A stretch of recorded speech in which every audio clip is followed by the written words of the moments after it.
So hello everyone, this your Gaurav भैया। Guys, CBSE ने आपका हिंदी के सिलेबस में क्या क्या चेंजेस करे हैं ना, सारी चीज मैं आपको ना बहुत ही सिंपल तरीके से बताता हूं। तो जैसे कि आपको पता है, पहले हमारी दो किताबें होती थी, कृतिका एंड क्षितिज, लेकिन अब ये दोनों की दोनों जो किताबें ना वो सीबीएसई ने हटा दी है। अगर तुम में से अभी भी कोई बच्चा ऐसा है ना जो अभी भी कृतिका और क्षितिज पढ़ रहा है ना, आई विल रिक्वेस्ट यू कि आप है ना प्लीज, जो नई किताब आई है भैया, नई किताब आ गई है। यस, तुम्हारी सीबीएसई ने नई किताब इंट्रोड्यूस कर दी है जिसका नाम है गंगा। यस, अब जो पहले हमारी किताबें थी ना कृतिका और क्षितिज, ये आपके सिलेबस से कट हो चुकी है। इसकी जगह हमारी एक नई किताब सीबीएसई ने इंट्रोड्यूस करी है जिसका नाम है गंगा। पहली चीज मैं आपको एक बता देता हूं, पहले हमारी दो किताबें होती थी, उसकी जगह सिंगल किताब हो गई है गंगा। ठीक है। दूसरी चीज, तुम्हारा जो व्याकरण वाला जो पार्ट होता था ना, उसके लिए कोई भी अलग से किताब नहीं है, बल्कि सीबीएसई ने इसी किताब के अंदर जो आपका व्याकरण वाला जो पार्ट है ना, जो आपका व्याकरण वाला जो पार्ट है वो आपका इसी किताब के अंदर डाल दिया है। ठीक है। यानी कि ये किताब आपका लिटरेचर प्लस ग्रामर, मतलब दोनों चीजें है ना आपकी सिंगल किताब के अंदर आपको देखने को मिलेगी। तो आपको ना व्याकरण के लिए, या मतलब ऐसा नहीं करना कि जैसे पहले होता था ना, कृतिका भी पढ़ो, क्षितिज भी पढ़ो, व्याकरण भी पढ़ो। फिर मैं देखता था बहुत सारे बच्चे राइटिंग सेक्शन के लिए अलग अलग किताब परचेज करते हैं। इतना करने की जरूरत नहीं है, सिंगल तुम्हारी एक ही किताब है गंगा। इसी के अंदर थोड़ा बहुत है ना व्याकरण वाला पार्ट आपको दिया होगा। ठीक है। और इस बार क्या होने वाला है, तुम्हारे जितने भी चैप्टर होंगे ना, मैं एक बार आपको ना इंडेक्स दिखा देता हूं।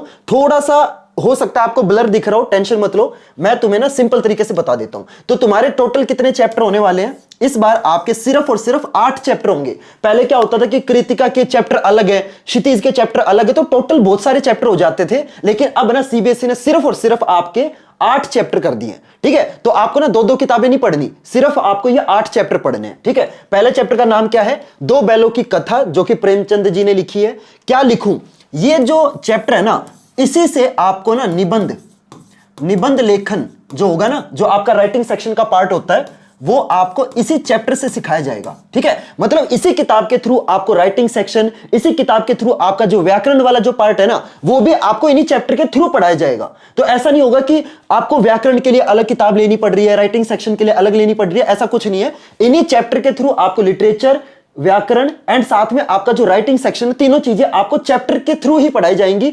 ये चीज है ना, मेरे हिसाब से जो एनसीईआरटी ने करी है ना, मेरे हिसाब से यार बहुत अच्छी चीज करी है।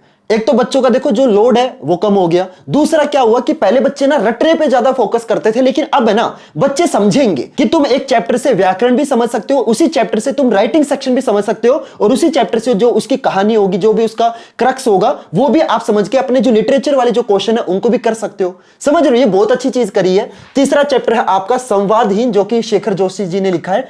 ऐसी भी बातें होती हैं, जिसके अंदर लता मंगेशकर जी का जो बायोग्राफी होगी ना, मतलब ऑटोबायोग्राफी नहीं है, ये सिंपल बायोग्राफी है। ठीक है। मतलब लता जी ने ना खुद अपनी कहानी नहीं बताई, बल्कि किसी और इंसान ने उनके जीवन की जो कहानी है ना वो लिखी है, जिसका नाम क्या है? ऐसी भी बातें होती हैं। ठीक है। पांचवा चैप्टर होगा आपका आखिरी चट्टान तक, जो कि मोहन राकेश जी ने लिखी है।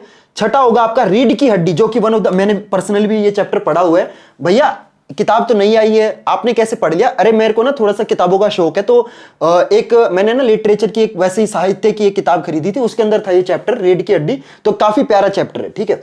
तो ये अब आपके सिलेबस के अंदर आ गया है। मैंने तो बस शौक में पढ़ लिया था, लेकिन अब तुम्हारे सिलेबस में आ गया, तो तुम्हें अब मेरे को पढ़ाने में और मजा आएगा। समझ रहे हो? तो अगर तुम्हें से कोई बच्चा ऐसा है जिसको बहुत ज्यादा टेंशन है, भैया नई सिलेबस आ गया, नई किताबें आ गई, इंग्लिश के अंदर नई किताब आ गई है, हिंदी के अंदर नई किताब आ गई है, सभी सब्जेक्ट में बहुत सारे सिलेबस में चेंज हो गया है, टेंशन मत लो, मैं हूं ना। मैं खुद क्लास 10th का टॉपर रह चुका हूं। तुम्हें से अगर कोई बच्चा नहीं जानता मेरे बारे में, तो मैं आपको बता देता हूं, मैंने खुद क्लास 10th के अंदर 100 आउट ऑफ 100% स्कोर करे हैं। मैं खुद सीबीएसई का टॉपर रह चुका हूं। 12th में थोड़े से कम आ गए थे, 12th में मेरे 98.6% मेरे आए थे।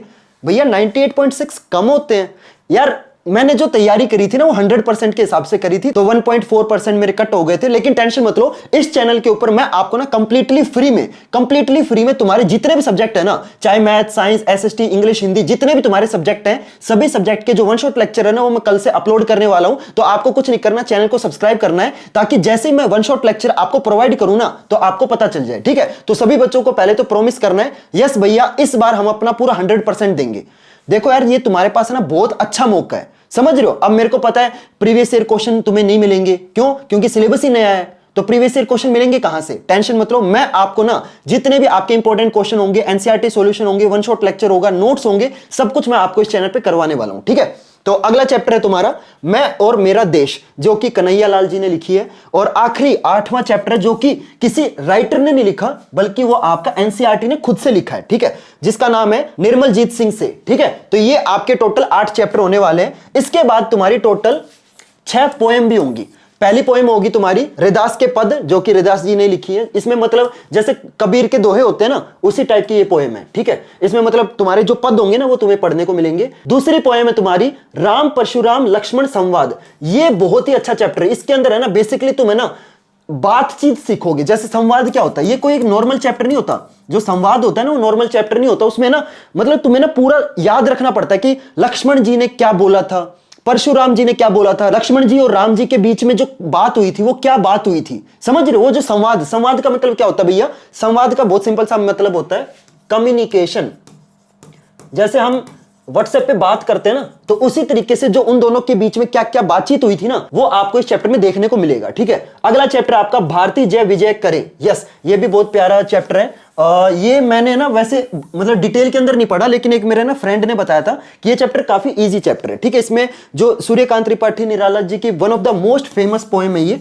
अगर आप में से किसी बच्चे को मतलब साहित्य पसंद होगा ना, तो शायद बच्चों ने नाम सुना होगा। तो मैंने ये पोएम मतलब डिटेल में नहीं पढ़ी, लेकिन मेरे एक फ्रेंड ने पढ़ी है, तो ये अच्छी पोएम है। और मैं तुम्हें एक और चीज बता दूं, इस बार तुम्हारा ना जो कवि परिचय है वो बहुत ही ज्यादा इंपॉर्टेंट होने वाला है। इस बार तुम्हारे पेपर के अंदर 4 नंबर का जो कवि परिचय या फिर लेखक परिचय होता है ना, वो आने वाला है। तो आपको ना कवियों के बारे में भी जानना है कि भाई ये जो सूर्यकांत त्रिपाठी निराला जी थे, इनका जीवन कैसा था, मतलब ये कहां पैदा हुए, कब इनकी जो डेट ऑफ बर्थ है वो भी आपको याद रखनी है, कब इनकी डेथ हुई, वो सब कुछ है ना आपको याद रखना है। तो इसे क्या बोलते हैं, कवि परिचय बोलते हैं, ठीक है। तो ये भी आपका इस बार पेपर के अंदर 4 नंबर का पूछा जाएगा। वैसे ये जो लेखक परिचय और ये जो कवि परिचय होते हैं ना, ये मेरे को पर्सनली बहुत ज्यादा परेशान करते थे कि भाई इतने सारे पोएट की, इतने सारे राइटर की डेट ऑफ बर्थ याद रखना, उनके बारे में याद रखना। मैं तुम्हें ना इसका एक सीक्रेट बताता हूं, जो आपके सबसे ज्यादा फेमस पोएट होंगे ना, सिर्फ आपको उनका याद रखना है, ठीक है। सभी का याद मत करना, क्योंकि पेपर के अंदर 4 नंबर का पूछा जाएगा।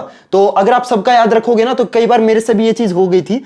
जब मैं स्कूल में टेस्ट देता था तो क्या होता था कि किसी और कवि की डेट ऑफ बर्थ किसी और कवि की बता दी, समझ रहे। तो ऐसा हो जाता है, ठीक है। तो जितने भी आपके फेमस पोएट होंगे ना, बस आपको उनका कवि परिचय याद रखना है, ठीक है। अगली पोएम है आपकी घर की याद। ये भी बहुत इजी पोएम है, मैंने पर्सनली पढ़ी है, तो ये भी काफी इजी पोएम है, ठीक है। और आखिरी पोएम है तुम्हारी तब याद तुम्हारी आती है। ऐसा लग रहा है कोई गाने का नाम है, तब याद तुम्हारी आती है, ठीक है। ये हमारे राम नरेश त्रिपाठी जी की पोएम है। Clear everyone. तो ये आपके टोटल 6 पोएम होने वाली है और 8 तुम्हारे टोटल चैप्टर होने वाले हैं। अब बहुत सारे बच्चे बोलेंगे कि भैया आप हमें ना ये जो नई वाली किताब है, जो गंगा किताब है, इसकी पीडीएफ प्रोवाइड कर दो। तो इसकी पीडीएफ देखो, बुक मैंने ऑर्डर कर दी है, ठीक है। 2 या 3 दिन में मेरे पास बुक आ जाएगी। जैसे ही मेरे पास बुक आएगी ना, तो उसकी देखो फोटो खींच के जो पीडीएफ है ना, वो मैं आपको प्रोवाइड कर दूंगा, ठीक है। तो आपको क्या करना है, चैनल को सब्सक्राइब करना है। अब ये जो पीडीएफ ये आपको मिलेगी कहां पे, ये मिलेगी आपको मेरे टेलीग्राम चैनल पे।